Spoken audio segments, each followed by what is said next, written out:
నేను మొక్కల కోసం ఇలాంటిది ప్రిపేర్ చేసుకుంటా. ఇది చూడండి, టమాటా బయట నుంచి తెచ్చిన టమాటా, ఇదంతా పాడైపోయింది కదా.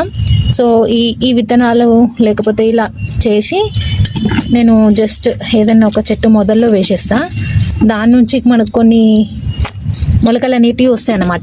ఇప్పుడు ఇది ఉంది కదా, నేను దీన్ని చూడండి ఇక్కడ వేసేస్తున్నా. ఇది కంపోస్ట్ లాగా పనికొస్తుంది చెట్టుకి. దీంట్లో అన్నీ ఉంటాయి. ఇదేంటి ఆనియన్ పీల్స్, వంకాయ, టమాటా అన్నీ ఉంటాయి.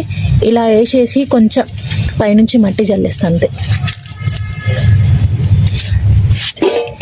ఈ పెరుగు కూడా రెడీ చేసి పెట్టుకున్నా. ఈ పెరుగుని కొన్ని వాటర్ పోసి ఒక 3 days ఉంచుతాను అనమాట. ఒక 3-4 days అవుతుంది అనుకుంటా పెరుగు. ఆ పెరుగులో కొంచెం పసుపు కలిపిన మంచి ఇలా మిక్స్ చేసి ఒక 2-3 days పక్కన పెట్టేస్తా. ఇది మంచి ఇంకా పులుస్తుంది అనమాట. పులిసిన తర్వాత ఇంత పెద్ద బకెటెడ్ వాటర్కి ఒక ఇంత కొంచెం లిక్విడ్ వేసేసి ఇది వేసేసి చెట్లకు అన్నిటికీ పోసేస్తాం. కొంచెం కొంచెం అన్ని చెట్లకు వచ్చేలాగా చూస్తాను అన్నమాట దీన్ని.